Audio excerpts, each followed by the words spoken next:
Assalamualaikum warahmatullahi wabarakatuh.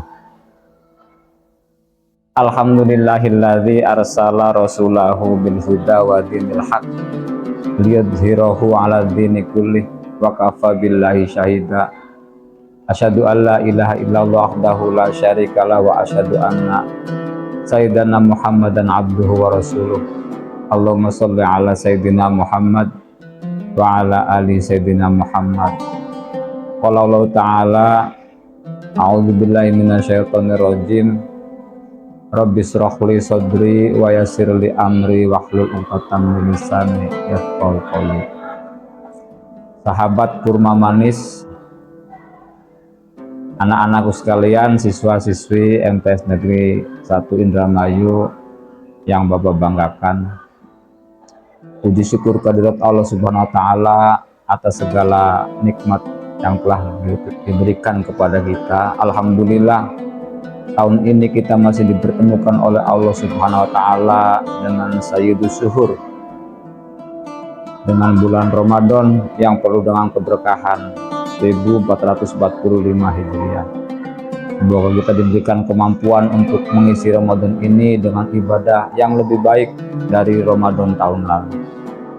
Salawat dan salam kita limpahkan kepada junjungan Nabi kita Muhammad Sallallahu Alaihi Wasallam.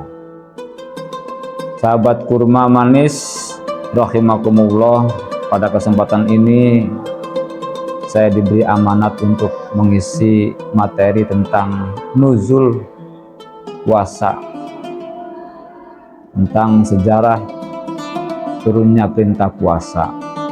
Kalau berbicara tentang puasa, ini dalilnya tidak lepas dari ayat Al-Quran surat Al-Baqarah 183, 184, terus sampai 188. Baik, yang pertama saya ingin membacakan Quran surat Al-Baqarah ayat 183. A'udzubillahi minasyaitonir rajim. Ya ayyuhalladzina amanu kutiba alaikumusiyam kama kutiba alal ladzina min qablikum la'allakum tattaqun. Hai orang-orang yang beriman, diwajibkan atas kamu berpuasa seperti juga telah diwajibkan pada umat sebelum kamu, la'allakum tattaqun, supaya kamu bertakwa. Yang ingin saya garis bawahi di sini, karena kajiannya adalah sejarah, maka tentang kama kutiba alal ladzina min qablikum, seperti juga telah diwajibkan pada umat-umat sebelum kamu. Ini artinya umat sebelum umatnya Nabi Muhammad pun sudah mengenal itu yang namanya ibadah puasa.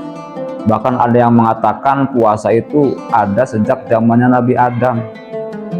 Nabi Adam melakukan puasa tanggal 13, 14, 15, pertengahan bulan dan akhir bulan tanggal 27, 28, 29 yang dikenal dengan Ayyamul Bid. Kemudian Nabi Idris juga melaksanakan puasa, yaitu puasa bila ruh, puasa tidak memakan yang bernyawa, tidak makan ikan, tidak makan daging. Begitu juga dengan Nabi Hud, Nabi Dawud. Nabi Dawud kita mengenal puasa, 1 hari puasa, 1 hari buka, 1 hari puasa, dan seterusnya. Begitu juga dengan Nabi Musa ketika akan menaik ke bukit Tursina, itu juga melakukan puasa. Nabi Ibrahim, Nabi Isa, sampai juga kemudian perintah puasa ini kepada umatnya Nabi Muhammad. Artinya puasa ini ibadah yang sangat populer, bahkan di semua agama konon puasa itu ada. Istilah puasa sendiri kalau di kita di Indonesia itu sebenarnya kosakata dari agama Hindu, sama dengan sembahyang. Sembahyang itu kan menyembah Sang Hyang. Puasa juga dari kata upawasa, itu kosakatanya agama Hindu yang dulu dilakukan oleh para Brahma untuk mendapatkan kematian yang sempurna, maka melaksanakan apa yang dikatakan upawasa, atau lebih dikenal dengan kita sekarang puasa. Kalau bahasa Islamnya ya siang. Baik.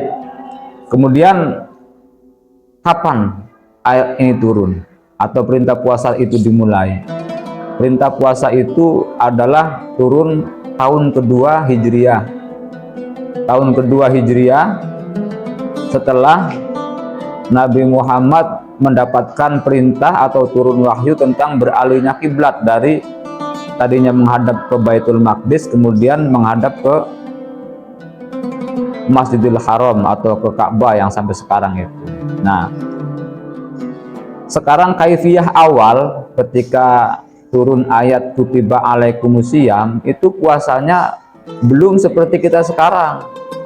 Awal turunnya perintah puasa itu masih ada khiyar atau pilihan. Pilihan boleh puasa, kalau tidak puasa harus bayar fidyah. Maka ketika itu ya tidak sedikit para sahabat yang tidak melakukan puasa, apalagi yang punya uang, lebih memilih bayar fidyah, memberi makan satu orang miskin.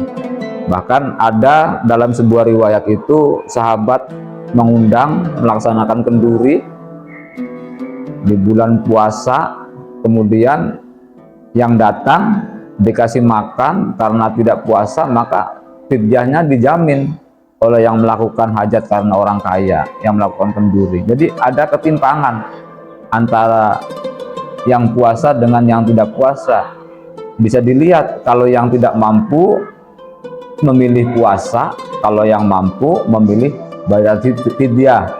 Itu tahap awalnya. Kemudian sampai turun akhirnya Al-Baqarah ayat 185, yaitu famang syahida minkum syahra falyasumhu. Maka barang siapa yang melihat atau menyaksikan bulan, dalam arti ini Ramadan, maka berpuasalah. Nah, pada ayat ini sudah tidak ada khiyar lagi, tidak ada fidyah, siapapun maka harus puasa. Bagaimana dengan yang sakit? Mangkana maridon aw ala safarin fa'iddatum min ayyamin ukhra. Barang siapa yang sakit atau dalam perjalanan kemudian tidak melaksanakan puasa, maka harus menggantinya di waktu yang lain dengan jumlah puasa yang dia tinggalkan. Jadi nggak kena fidyah, nggak boleh fidyah. Fidyah masih berlaku tidak? Masih. Untuk siapa? Untuk yang sudah tidak mampu, seperti orang yang sudah jompo, atau bahkan dalam satu kitab fikih ada yang mengatakan bahwa wanita menyusui, wanita hamil, bahkan sampai pekerja keras, orang yang profesinya kerja keras itu nggak mampu melaksanakan puasa, boleh bayar fidyah. Karena biasanya memang di luar bulan puasa pun akan ketemu lagi dengan pekerjaan-pekerjaan berat, maka karena tidak bisa melaksanakan puasa diganti dengan fidyah. Itu yang tahap keduanya. Kemudian menyambung lagi dengan tahap yang ketiga, nanti di lain kesempatan insya Allah akan saya teruskan. Untuk sementara karena keterbatasan waktu kami akhiri. Assalamualaikum warahmatullahi wabarakatuh.